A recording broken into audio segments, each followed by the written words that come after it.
morning, friends. I think this is the first time I'm attempting to do this recording in the morning, meeting on the other side of what we did last time. That is in the introduction, chapter number one, need, rationale, significance, scope, and we enjoyed a good laugh at that poor girl's misery. Uh, Anyways, today we are going to do a little bit, but in a serious way, about review of literature. A review of literature begins when there is a question or something in the society, in your school, in your personal life that disturbs you, that leads you to search for more in the form of literature. And it may end around the time when you are almost finishing the writing of your research report. And it may still continue after that. That's the beauty of literature review. It is the backbone of your whole research process because it sets the stage on fire, and that's where the dance begins. Uh,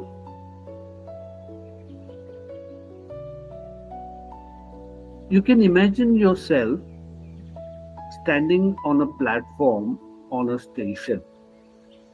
So, this platform is your research process. Literature review is the train that comes on the platform. You get into the train, and the train takes you into a Narnia's world. I hope you have seen the movie Narnia.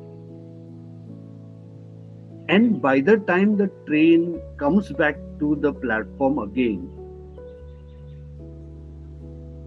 if you are a serious researcher and you have honestly done literature review, then you come back to the platform of research as a totally changed person. Because over there you learn so many things which you were totally unaware of: feelings, emotions, facts, results, society, and maybe some research can touch you so much it can bring a tear to your eye.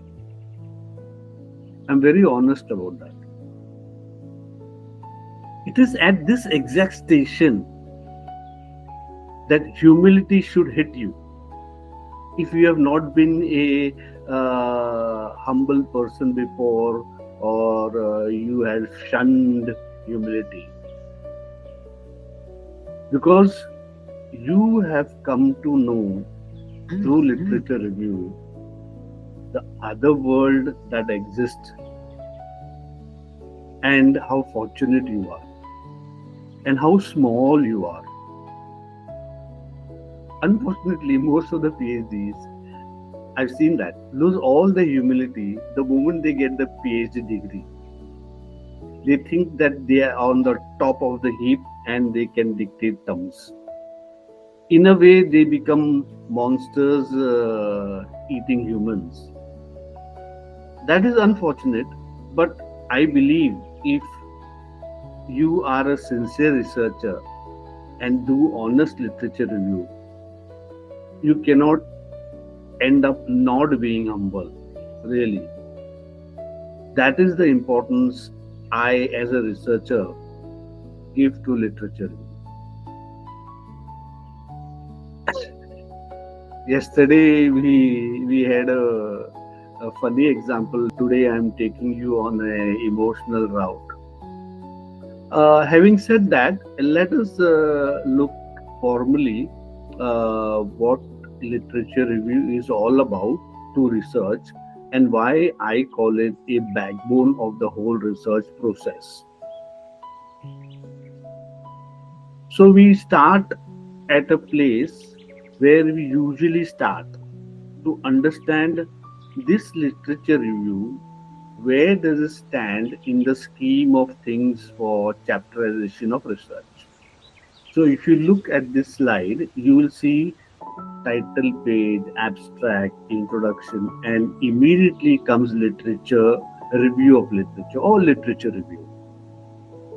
That is the position. So initially, whatever you have felt and went through and all that about a topic, then you jump into literature.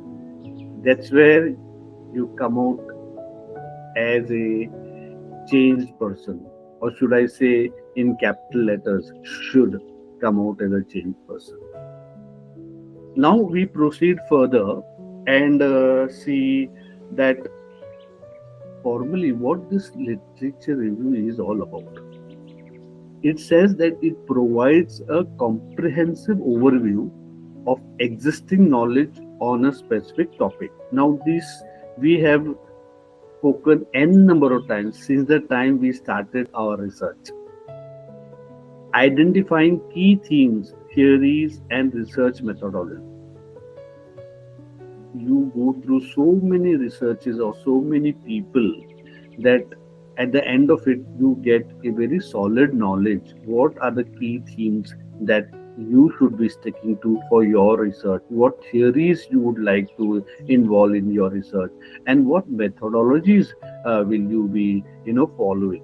It gives you a clear idea because now your database about all these is vast, and it gives you a big choice to choose from relevant to your research. Helps understanding by synthesizing information from various sources. Right in the beginning, we spoke about research being a systematic, logical activity where you synthesize information and present it and then give some conclusion.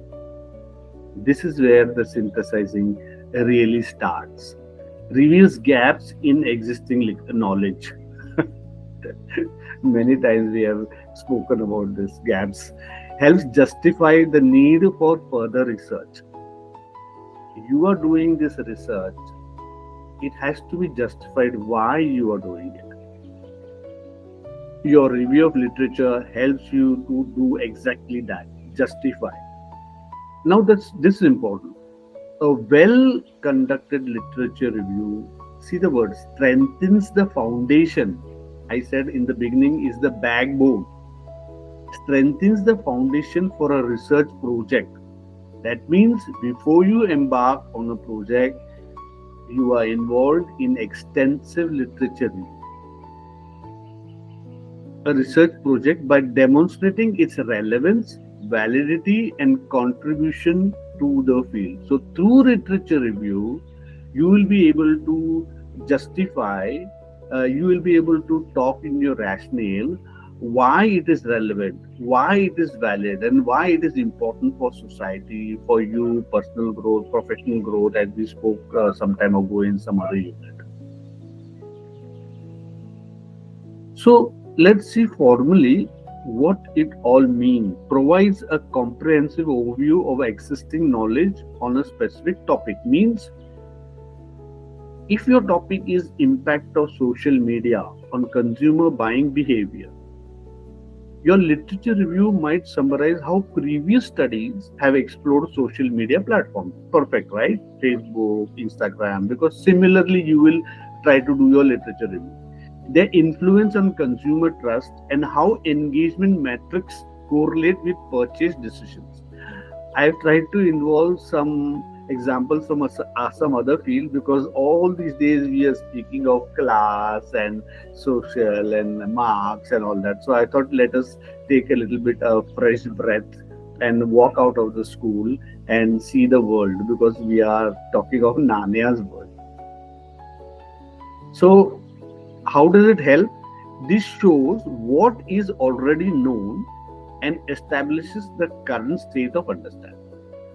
Second point, identifying key themes. What do we do here?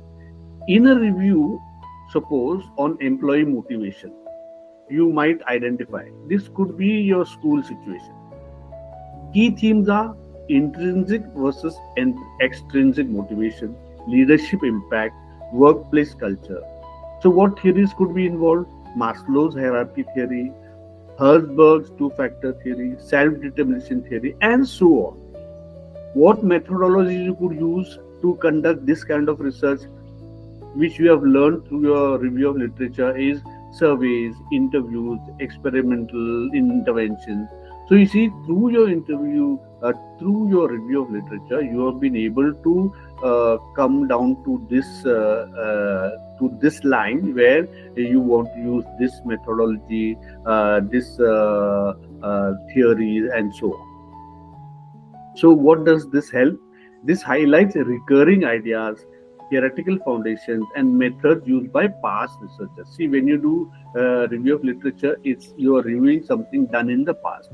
So you can collate it based on what your needs are.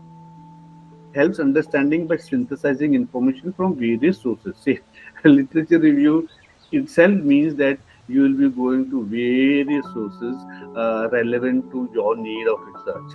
In a study of climate change communication, your review might combine insights from environmental science, data on climate change, communication studies, how messages are framed, and psychology, how people respond to fear based messaging.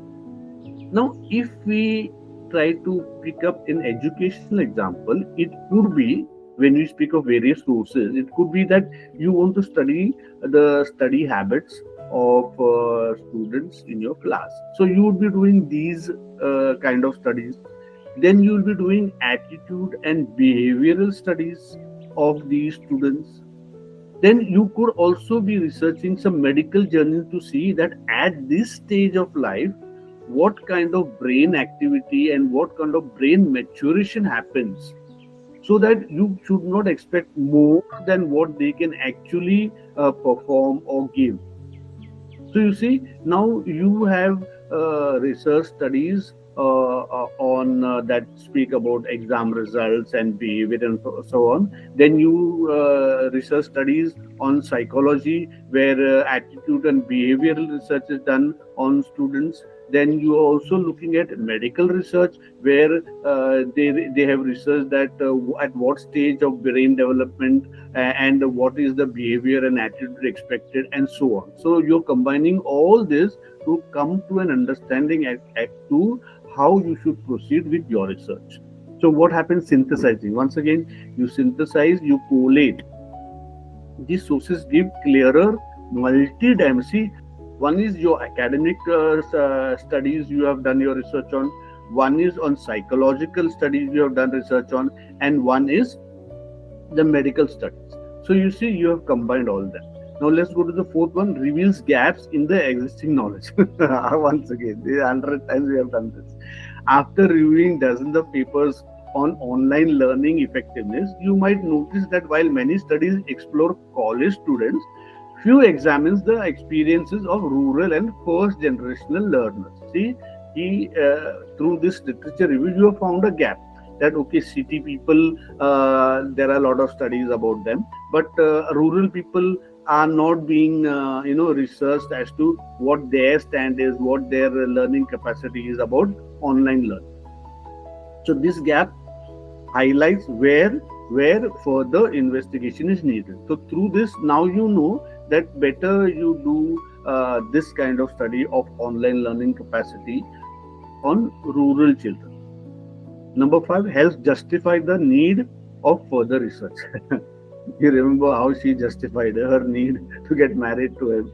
So here also you have to justify. You cannot just say that this is what I want. You have to say why it is necessary. If earlier studies on renewable energy adoption only focused on developed countries, your review can argue for the need to study developing nations where socio-economic and policy contexts are different. Similarly, in the school, you can many studies have been done on international school students regarding the exposure to mobile apps. But this has not been done in municipal schools. So definitely there is a gap, and you want to justify it this way. This justifies why your research adds new and necessary insight. So when you do this study on municipal children, it will add a new insight as to how they are, what their stand is with respect to international students.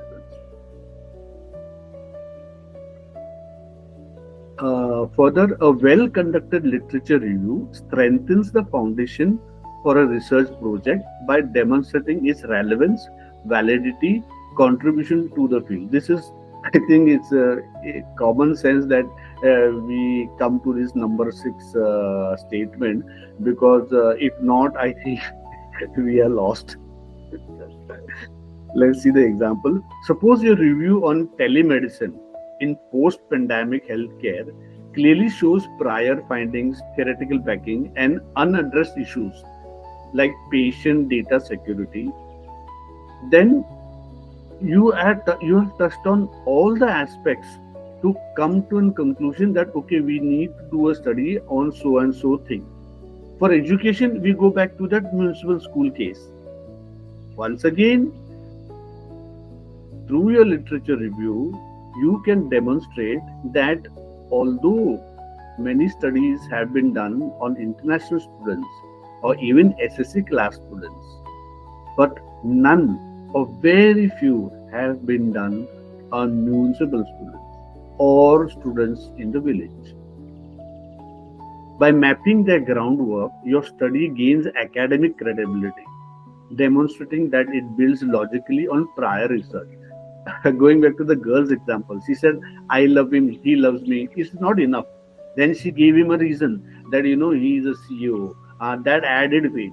Then she gave him a reason that, because you call him monkey, because he looks like a monkey, the chances of him, going, wavering out and venturing into, other women or being attracted to the others would be less. So she so much data she puts forward to strengthen her case of getting married to him. Is similarly with the research. Now, having understood the basics of why literature review we refer to as a backbone, let's see that where you can go to do this literature review. Because if you are a seasoned researcher, but if you are a first time researcher, you are like, oh my god, all this is said, but where is the train and where is this Narnia's world? Please tell me, at least tell me where the station is so I can wait for the train. So let's look into the sources of the literature review. So the first sources, in research parlance, we call primary sources. Next is secondary sources. The other sources are tertiary sources. Then academic database, institutional repositories, and grey literature. Slowly we'll go step by step into these and try to see that where and how and why these can be reached. So primary sources, these are original studies of first-hand account that form the base of your review. That means suppose you have done a study and you have published a report. Then what does this report become? It becomes the first-hand primary source because you have done it and you have generated this report. When does it become secondary? I'll tell you when we come to the secondary part. So, to directly analyze previous empirical findings or theories. So, primary sources help you to directly analyze previous empirical findings and theories. These are all the sources of these are all primary sources. You can stop the video and go through them, but we'll go further to secondary sources. Now, secondary sources, these summarize, interpret, review findings from primary research. Now, suppose you have done that research and published your report as we spoke in the primary source section. Now, suppose I want to do some research and refer to your research in my research, and a third person reads my research and is interested in that part where I have mentioned your research. So now my report becomes a secondary source for that third researcher. Or suppose some reporter gets interested in your research report and writes a review in the newspaper. Then, when the third person reads that report and refers to it in his research, then it becomes a secondary source. So, I hope you get an idea of the secondary source. It is not originally from your report, but about what others have said about your research or about a primary source, basically. So, how does it help? It helps to understand how others have synthesized and critiqued earlier studies. Suppose you have done a report and someone writes a critique, a newspaper article, and says, "Okay, you have done this, but she doesn't believe it, and because the society is not at this stage. Maybe you have not done enough." Collected enough data, or your population or your sample size is not, whatever he has been said, maybe in a negative way. So for the third person it becomes a source of knowledge to know that, okay, maybe this is the lacunae in this research, maybe he or she can avoid this problem. Again, these are all the sources. You can go at your leisure by holding on to the video, pausing the video. Tertiary sources, summaries and compilation of secondary sources. Again, now someone sits and looks at all these secondary sources. They have no way to touch the primary sources, and they make a compendium, or they collect them at some place, maybe on the internet or maybe on a book. So then that becomes a tertiary source. So now it is not just the reports that have come out on the newspaper or in someone's article or in someone's research, but this have been picked up and collated in some other book or place or internet website. So that becomes tertiary. The starting point. So these are the starting points, because you may not be able to access the primary sources or secondary sources, but at some place you come to know about this. Maybe, for example, you read a report and in the bibliography or references you see all these, and then you think, oh, I need to look up this research report or this book to see more. So that becomes your tertiary source. Once again, encyclopedias, textbooks, dictionaries, indices, bibliographies, handbooks, academic database. These are essentially digital libraries for locating scholarly works. Many foreign universities, even Indian universities, even now the government in India has come up with a place where all the research articles are put together and are freely available for you to access and refer. I think the only condition is that you have to cite them in your references. So what does it help? To perform comprehensive keyword searches and find peer-reviewed material. So like Google Scholar, Scopus, Web of Science, JSTOR, PubMed, and so on. Institutional repositories, many universities or organizations freely share scholarly work. So over here, academic databases as well as institutional repositories is more or less the same. Just technically we can say they are institutional repositories. So what I said before also applies here. So open access journals, university repositories, ResearchGate, and so on, to access grey literature and open source academic material. Grey literature. It is grey means when we speak of grey areas, means not here, not there. So these are sources which are not really published for public consumption on a large scale. It could be a private note written or private policy document, or something which a committee has sat and said something privately, and they have some research report lying somewhere. So all these sources could be gray area sources, gray literature.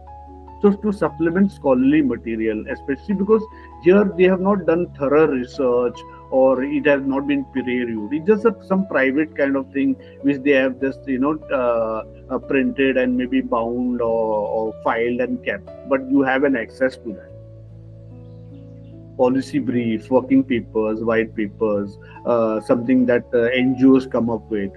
Maybe they don't have a solid scholarly base, but still it helps you to start your journey into your research field. It gives you some sort of direction. Conference process. So not them. There are so many seminars and conferences happening. They come up with papers. Maybe their papers that they present. Maybe they don't have so much 100% research, authenticity. But still, it can help you to get a direction. So, having said that, now we have spoken about five sources. The most important is primary source, secondary source, tertiary source, academic databases, institutional repositories, and gray literature. So all this together will help you to to be able to access the data, the reports, the research reviews that you want, and which can help you to start your journey on a very solid foundation. Like we said, to build a good backbone for your research. So, having said that, we'll come to an end of review of literature here. It's a, it's a, like I said in my last lecture. Now we are entering a territory where it becomes very heavy, knowledge heavy, data heavy. But no need to worry. You can go through this again and again and try to ingest bit by bit, and slowly you will be able to get a handle of this.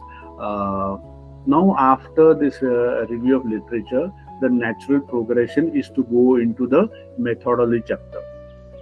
If you see the chapterization scheme, so there maybe we will do the whole methodology, or maybe we will do a few bits and pieces which are expected from your syllabus. So both ways we'll see, but it will be I will be stationed in methodology next time we meet. So thank you very much. Thank you for your time. I hope you got some idea about what literature review is, the impact of literature review on your research, and as I said, if you are a sincere researcher doing your literature review honestly, then it should also impact your life in such a way that you get bitten by the humility bug. Having said that, I will end my session here. Thank you very much. Have a nice day. Since I'm doing it in the morning, I can wish you have a nice day. Bye, guys. Bye.